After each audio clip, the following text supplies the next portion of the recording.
Ito po yung mga materials na considered na basura na ho. So, isang malaking solution para mabawasan ang ating mga basura, recycle po ang mga basura na to. So, dati kasi may mga laruan kami, tinatawag namin sumpit. So, ito lang po yun, isang posporo,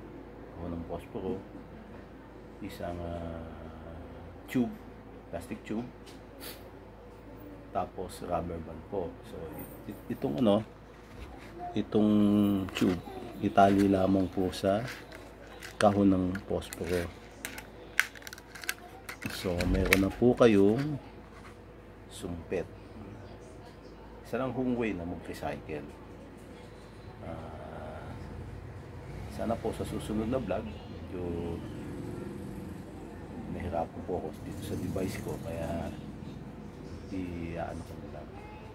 So ang bala po nito ay yung ipil-ipil seeds, tapos po ilagay sa tube, tapos po ihipan.